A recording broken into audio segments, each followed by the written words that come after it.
Welcome to yet another episode of Games I Should Have Never Bought!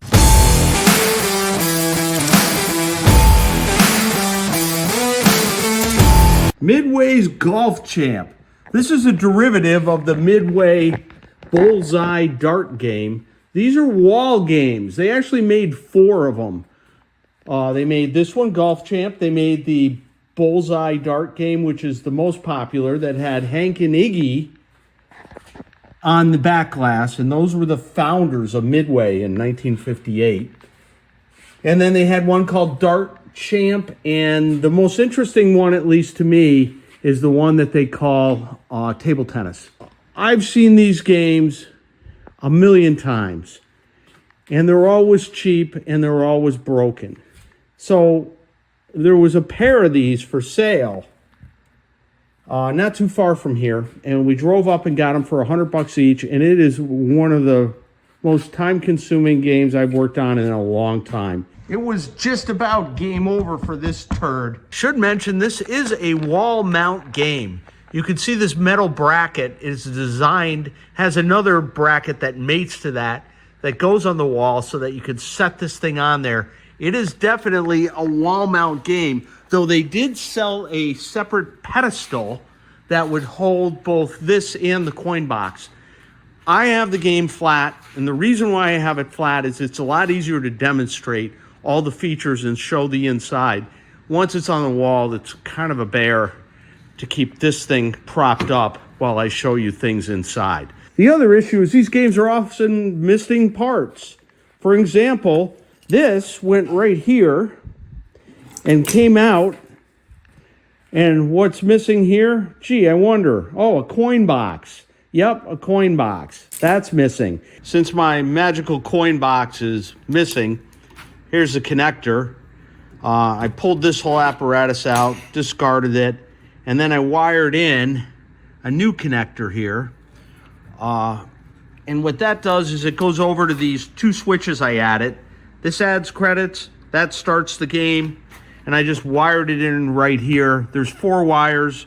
The black wire you don't use because it's for the coin lockout coil, and that's 12 volts. You don't need that. Why does everybody steal bloody coin boxes? Why? And then there was wired remotes, wired cables that came out with push buttons for player 1 and for player 2. Those are always missing. And then there also was an option to use the game wirelessly with remotes that went through radio control frequencies. So those are always missing. Here are 2 that I actually made to make this game work remotely. And I have wired versions too that I can plug right in if I'd like with these nice push buttons. And they just plug in here with 1/4-inch guitar amp jacks. Why do I feel like the dork in the cart? What's he looking at? Why isn't he looking at her? Let's open this turkey up and talk about the nightmare that is inside. You notice how it's styrofoam. Styrofoam over a piece of plywood. And then here's all those crazy light bulbs. Doesn't look like much. Circuit board down here, which I have disconnected. This was the radio frequency receiver board, and this thing here is the antenna. You got an antenna that goes up there, and then you got one that goes that way. It's kind of crazy, but if you don't have the original remotes, this board's useless. They use all of these Midway relays. This game, by the way, operates on 12 volts DC. So what it does is it has a small transformer here that's a center tap 12 volt. That goes off to this guy, and it's half wave rectified, not a bridge rectifier, but 2 diodes and a filter cap, which I have replaced with originally it was 2000 microfarad. I upped it to 3300. It does have a bell. If you get a hole in one, you get a ring of the bell. And then there's no sound other than that bell. So we'll talk about what I did here, but I added an MP3 board. And over here, I added a wireless receiver board. So I could use more modern transmitters for the remote controls. And we'll come back to that in a second, but this is really what I want to talk about. This motorized score mechanism thing that Midway loved. So what this was is a combination of score reels and score motors wrapped up into one unit. This thing would turn as soon as you start a game and stay on, and then it's got these little clutches that pull in that allow this stuff. See here, it won't turn, but if this thing pulls in, then the reel can move. And it's got leather clutches, it's got nylon discs, and they all get gummed up. And if you take this thing apart, you will never get it back together right. Trust me on this, because I've been there. That's why this thing took me so bloody long to get going. It's because I kept putting it together wrong. Also, this motor here, this is the motor that does the scoring. This is the motor that moves backwards, that resets the score reels and also adds credits. This one rarely burns. This one burns quite often. And I talked about how I fixed that in an episode on my Facebook pin repair, facebook.com/pin repair page, about how I rewound the motor myself. Now on these motors, one thing I did to prevent burnup is I install these temperature thermo switches. Basically, this goes right against the windings, and if the windings get to 150 degrees or higher, this switch opens up and it basically shuts the coil, the motor off. Put this over top of the windings, and then use electrical tape or some kind of tape to hold it in place. Let's talk about the lighting. Originally, these are all 12-volt bulbs. They're not 6.3 like used in pinball. And you can't really get 12-volt bulbs with this standard bayonet socket, at least not from the pinball people. Instead, you're forced to go to the automotive industry to get these, which means you get screwed price-wise. Getting screwed by LEDs. I used multiple SMD-style LEDs, but you notice the bayonet, and since they're 12-volt bulbs that I just dropped, they're not polarized, which sucks because when Midway put their sockets in, they were just kind of haphazard. So you can see the check marks. Those are the ones that were okay, and the scribbles were the ones I had to actually reverse the wires to get the LEDs to work, to light up. It was a lot of work because there's almost 75 LED bulbs in here, or 75 bulb sockets in here.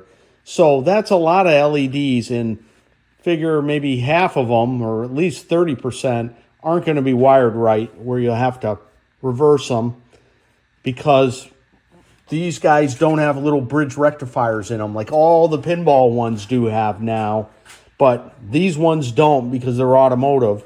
So it was a lot of work to convert it, but it does show up way better on the back glass. These corded controls are actually pretty great. To whip it good. I got these buttons on eBay. They're like 10 bucks each, but man, they really feel good, really solid. And then this is just extension cord from the dollar store, I think 15-footer. And then I bought some 1/4-inch jacks here, male jacks there and female jacks there to plug them in and make it removable. Of course, when I did the remote thing, it kind of made these inconsequential, but I think they're still good to have. It's not like I'm going to scrap them or anything. This is cuter. I like the little remote box, but the problem is that, you know, this is easily stolen or lost, and also it requires batteries. There was a guy on one of the pinball forums that explained how he did this, and it seemed to work pretty well. So I bought this board. It's like 30 bucks, comes with 2 little remotes, and you take them apart, and I put them in these nice little cases, and you can see when I press the button, you see how the LED goes on? That tells me that my batteries are good in here. And here's my little Amazon remote box, and you get 2 of these things, and there is a little jumper right here. You have to have that completely removed, and then you can learn it with the A and the B button because we're only using A and B. And so if I hold and press A, you can see that LED goes on, and if I hold and press B, that LED stays on. And you can hear the relay click. Listen to it. And this is how you want it to operate in your Midway wall game. I bought these boxes on Amazon, and then I made these nifty little graphics, and I already had these buttons that I used for the credit and start button. I just drilled a hole with my stickers on there, and now I'm taking apart the remotes. They use a CR 2032, which is good, or this is actually a 2016. They're a little thinner than the 32s. Originally, they used two 9-volt batteries in the original remotes that I don't have. But anyways, if we take this apart, it comes off like that. And then this membrane has little pieces of metal in it that right here, they short out on the buttons. And what I'm going to do is take those off and then just solder wires directly onto them and to these switches, and then secure these in the boxes. So I peeled this tape off the back. This has the little metal buttons that actually short out on the back side here. And then I soldered 2 wires. We're doing player 1, so this is the A side, A. And I attached it to my button, and when I flip it over and press my button, see, I cut a little hole in my graphic, and I can actually see when the button presses the LED on the remote. And then what I'll do is I'll just put a piece of foam in here to hold everything in place and screw it down, and we have ourselves a nice little remote. And then I'll do the same thing with the player 2 box. I'm always in the sand trap or the water. So now I got my little remote board all settled. And by the way, I connected it through this strip of diodes. These are the push button diodes. So like terminal here, 1, here, and here. These 2 are push button 1, and here are push button 2. Real easy to wire that in to your board. And then we go over here, and our last modification is our MP3 player. So this is from electronics123.com. It's their 4-button MP3 player. And the reason why I use this one is because this whole game operates on 12 volts DC, which is really nice because that's 12 volts. This guy can operate on 12 volts. Everything's nice 12 volts. Easy squeezy, wiring it in. And the way I wired both this and that was through the lock relay. So the power to when you turn the game on, the game over and the 0 degree relays lock on, and the lock relay is off. But as soon as the lock relay comes on, it'll send 12 volts to this guy and that guy. So basically I just wired the power through there. So here, if I hit it, you'll see my display come on for the voltage. See right there, and he starts playing, and you can see lights on over there too. And then if I hit game over, it'll shut it off. So it was real easy to get the 12 volts wired through the lock relay to power those 2 boards on. And this MP3 player has 4 megs of RAM built in. So I just did a cut of the Happy Gilmore video to get some sound, which you could download on my webpage, pinrepair.com/arcade. And you plug this thing into your computer, and it acts like a remote drive, like a USB type drive, and copy the files on there, and you're good to go. And you got background sound. Now, why do you want background sound? Well, it's really simple. Without background sound, this game is really dry, and I mean really dry. And you can also play the game by sound without background sound, meaning that the clicks on the score motor can actually signal you when to press the button, and it's kind of cheating. But when you got background sound, it makes it a lot harder to hear those clicks, and it makes the game a lot more challenging. All this talking, can we play the damn thing? Only a 2-player game. You cannot play this game 1 player. I'm going to be using my little homemade remotes. And again, yellow button adds a credit. Red button starts the game. Okay? Ain't over yet, McGavin. Watch the girl. The way I see it, we've Okay? only just begun. Hold the button in. And then you got to hit the swing. see, I was too late. I got 4 points. Now it's player 2.